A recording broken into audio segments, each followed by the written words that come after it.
इस समय पूरा भारत आजादी का अमृत महोत्सव मना रहा है। देश को आजाद हुए लगभग 75 वर्ष पूरे हो गए हैं। 15 अगस्त 1947 को भारत अंग्रेजी हुकूमत से आजाद हुआ था। इस आजादी के लिए भारत को 200 सालों का लंबा इंतजार करना पड़ा था। भारत माता के न जाने कितने ही वीर सपूतों ने अपने देश को पराधीनता की बेड़ियों से स्वतंत्र कराने के लिए अपना सर्वस्व न्यौछावर कर दिया था। 14 अगस्त 1947 की रात भारत की आजादी का पैगाम लेकर आई थी।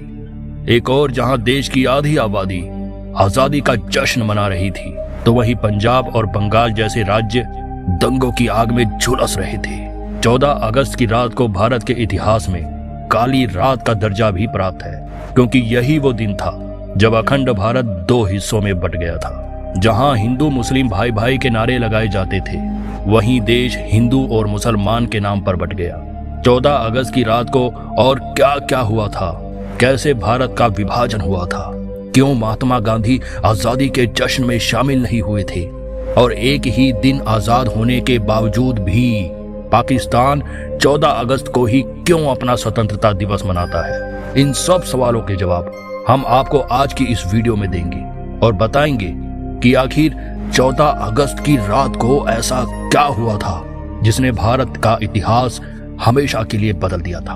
महात्मा गांधी के जन आंदोलन और सुभाष चंद्र बोस की आजाद हिंद फौज ने अंग्रेजी हुकूमत की नींव हिलाकर रख दी थी। अंग्रेज समझ गए थे कि अब ज्यादा समय तक भारत को गुलाम बनाकर नहीं रखा जा सकता। फरवरी 1947 को ब्रिटेन द्वारा लॉर्ड माउंटबेटन को भारत का अंतिम वायसराय नियुक्त किया गया। उन्हें ये जिम्मेदारी दी गई कि भारत जाकर उनको व्यवस्थित तरीके से देश को आजाद करना है। अंग्रेजों की हमेशा से ही ये नीति रही थी कि वे जिस भी देश को आजाद करते, वहां के लोगों में फूट डालकर उसका विभाजन कर देते थे, और ऐसा ही अंग्रेजों ने भारत में भी किया। भारत में लंबे समय तक हिंदू, मुसलमान, सिख, ईसाई सभी धर्मों के लोग आपसी भाईचारे और प्रेम के साथ रहते थे। लेकिन बंगाल में सन 1905 में अंग्रेजों ने डिवाइड एंड रूल का गंदा खेल शुरू किया, जो बाद में भारत पाकिस्तान के विभाजन पर आकर खत्म हुआ। लॉर्ड माउंटबेटन ने भारत की आजादी के लिए 3 जून 1948 का दिन तय किया था, लेकिन भारत की आजादी के साथ ही देश में बंटवारे की मांग भी उठने लगी। जगह जगह बंटवारे को लेकर दंगे होने लगे। मोहम्मद अली जिन्ना देश के पहले प्रधानमंत्री बनना चाहते थे, लेकिन महात्मा गांधी ने पंडित जवाहरलाल नेहरू को वचन दिया था कि वे उन्हें ही भारत का पहला प्रधानमंत्री बनाएंगे। जिसके बाद जिन्ना ने भारत के एक बहुत बड़े हिस्से को पाकिस्तान नाम से अलग देश बनाने की मांग उठा दी। देश में हिंदू मुसलमानों को लेकर दंगे होने लगे। सबसे ज्यादा असर पाकिस्तान और बंगाल में देखने को मिल रहा था। लगातार बढ़ती हिंसा और दंगों के बीच लॉर्ड माउंटबेटन ने आजादी की तारीख 3 जून 1948 की बजाय 15 अगस्त 1947 तय कर दी। 14 अगस्त की रात दिल्ली में तेज बारिश हो रही थी। लाखों की संख्या में लोग रायसीना हिल पर इकट्ठा हो रहे थे। रात के लगभग 10 बजे जवाहरलाल नेहरू, सरदार पटेल, डॉक्टर राजेंद्र प्रसाद और वायसराय माउंटबेटन सहित कई बड़े नेता वहां पहुंचे। वहां मौजूद हर किसी की आंखों में आजादी की चमक नजर आ रही थी। लोग जमकर जश्न मना रहे थे कि इतने लंबे संघर्ष के बाद आखिरकार उन्हें आजादी मिल रही है। रात के 11:11 पर जवाहरलाल नेहरू ने अपना भाषण शुरू किया। उन्होंने कहा, at the stroke of the midnight hour, when the world sleeps, India will awake to life and freedom.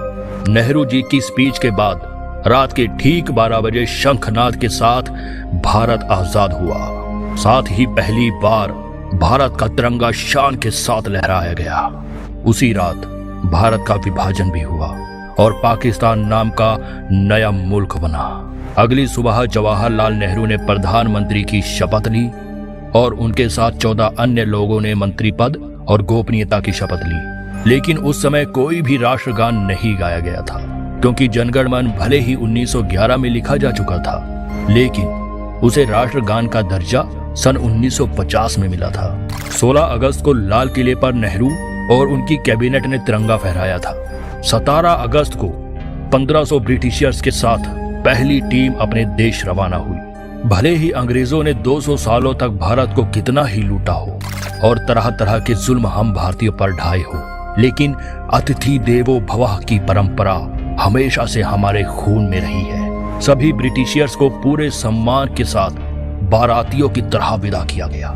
एक साल बाद 27 अगस्त को अंग्रेजों की अंतिम टीम रवाना हुई और उन्हें भी बैंड बाजे के साथ विदा किया गया। अब बात करते हैं कुछ तथ्यों की, जैसे क्यों 15 अगस्त का दिन ही आजादी के लिए चुना गया। यह दिन माउंटबेटन ने चुना था क्योंकि 1945 को इस दिन जापान ने अलाइड देशों के सामने आत्मसमर्पण कर दिया था और माउंटबेटन उस समय अलाइड देशों के कमांडर थे। वहीं भारतीय ज्योतिषाचार्यों ने कहा कि भारत के लिए 15 अगस्त का दिन अच्छा नहीं है, लेकिन माउंटबेटन भी वह दिन बदलने के लिए तैयार नहीं थे।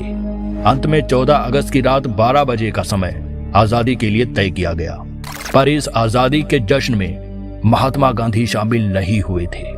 नेहरू जी और सरदार पटेल ने गांधी जी को पत्र लिखकर कहा था कि जिस आजादी के लिए आप इतने सालों से संघर्ष कर रहे हैं वह हमें मिल रही है और आप ही हमारा मार्गदर्शन करने के लिए यहाँ नहीं है। असल में उस समय महात्मा गांधी जी बंगाल में अनशन कर रहे थे।